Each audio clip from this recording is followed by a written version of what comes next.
नमस्कार दोस्तों, आपका हमारे चैनल वैदिक वर्ल्ड में स्वागत है।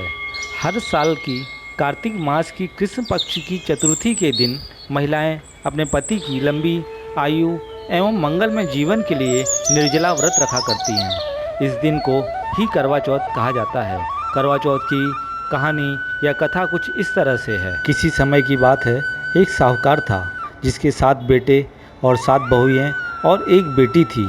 कार्तिक मास के कृष्ण पक्ष की चतुर्थी के दिन साहूकार की पत्नी और उसकी बहुएं और उसकी इकलौती बेटी ने भी करवा चौथ का व्रत रखा। जब साहूकार के बेटे खाना खाने बैठे तब अपनी बहन से खाना खाने को कहने लगे।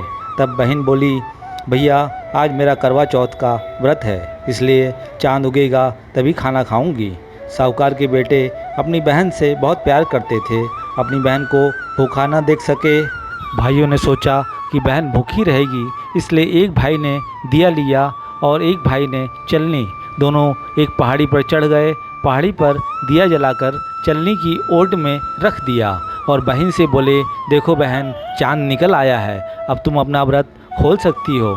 साहूकार की बेटी अपनी भाभियों से कहने लगी कि चांद निकल आया है, चलो अर्घ देकर भोजन करते हैं। यह सुनकर भाभियाँ बोली, बाई सा, ये तो आपका चांद निकला है, हमारा चांद निकलने में अभी समय लगेगा।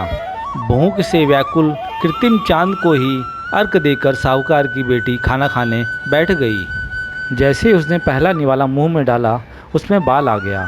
दूसरा निवाला डालते ही ससुराल वालों का बुलावा आ गया, क्योंकि उसका पति बहुत ही बीमार था। सो बहू को जल्दी भेजो, ऐसा कहलवाया गया। माँ ने विदाई के लिए जैसे ही कपड़ा का बक्सा खोला तो बार बार उसमें से काले और सफ़ेद कपड़े ही निकलते थे। तब साहूकार की बेटी बोली, माँ ये सब रहने दो। माँ ये सब देखकर घबरा गई और अपनी बेटी से बोली, रास्ते में बेटा जो भी मिले उसके पैर छूकर आशीर्वाद लेते हुए जाना, और तुम्हारे पति की दीर्घ आयु का जो भी आशीर्वाद दे उसी समय अपने पल्लू से गांठ बांध लेना। और वो ससुराल की तरफ निकल पड़ी। रास्ते में जो भी मिलता गया उसके पैर छूकर आशीर्वाद लेती गई।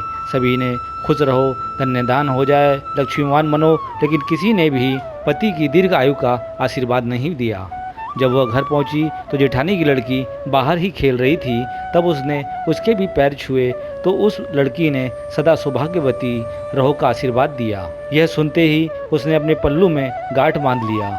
जब अंदर पहुंची तो देखा कि उसके पति का देहांत हो चुका है, तो वह अपने पति के शव को ले जाने नहीं दे रही थी। हट कर बैठी थी, या तो मुझे भी ले चलो, नहीं तो अपने पति के शव को कहीं मैं ले जाने नहीं दूंगी। जब नहीं मानी तो वो भी सबके साथ शमशान पहुंच गई। जब अंतिम संस्कार का समय हुआ तो बोली, मैं इन्हें जलाने नहीं दूंगी। जब बहुत मनाने पर भी नहीं मानी तो सब ने मिलकर एक झोपड़ी बनवा दी और वो उसी में अपने पति के शव के साथ रहने लगी। सास नित्य प्रतिदिन बचा हुआ खाना भिजवा दिया करती थी, उसी से उसका गुजारा हो रहा था। वो वहाँ रहते हुए नित्य प्रतिदिन चौथ माता की पूजा अर्चना करने लगी।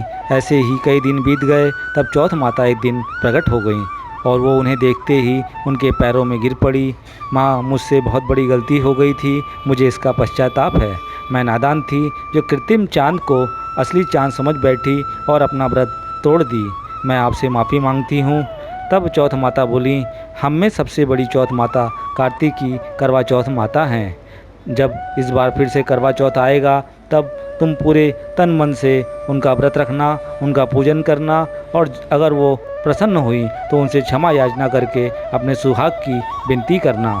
जब कार्तिक का महीना आया तो उसने करवा चौथ का सामान अपने ससुराल वालों से बोलकर अनय विनय करके पहले ही मंगवा लिया था। उसने पूरे 16 श्रृंगार कर करवा चौथ माता का पूरे तन मन से व्रत किया और चांद को अर्घ भी दिया। तब चौथ माता प्रकट हो गई और उसे देखते ही उनके पैरों पर गिर पड़ी और बोली, मेरी बिगड़ी आप ही बना सकती हैं माता, मेरा सुहाग वापस कर दो। तू तो 7 भाइयों वाली है, तुझे सुहाग की क्या ज़रूरत है जो तू अपने सुहाग के लिए एक व्रत ना रख सकी। नहीं माता, मुझसे बहुत बड़ी गलती हो गई थी, और माता से अनय विनय करने लगी। तब माता ने मुस्कुराते हुए बोली, मुझे तुम्हारे पति को जीवन दान क्यों देना चाहिए। तब साहूकार की बेटी बोली, क्योंकि आप जगत की माता हैं, जगत की पालनहार हैं, सबकी इच्छा पूरी करने वाली हैं। माता, मेरी भी इच्छा पूरी कर दो। माता साहूकार की बेटी से प्रसन्न तो थी ही, क्योंकि काफ़ी समय से साहूकार की बेटी उनकी भक्ति कर रही थी। तब करवा चौथ माता ने आंखों में से काजल निकाला, नाखूनों में से मेहंदी, बिंदी में से थोड़ा सा रोली निकाल कर उसे एक करुए में घोल लिया और अपनी सबसे छोटी उंगली से साहूकार की बेटी के पति के मरे हुए शव पर थोड़े से छींटे मार दिए। अगले ही पल उसका पति जीवित हो गया।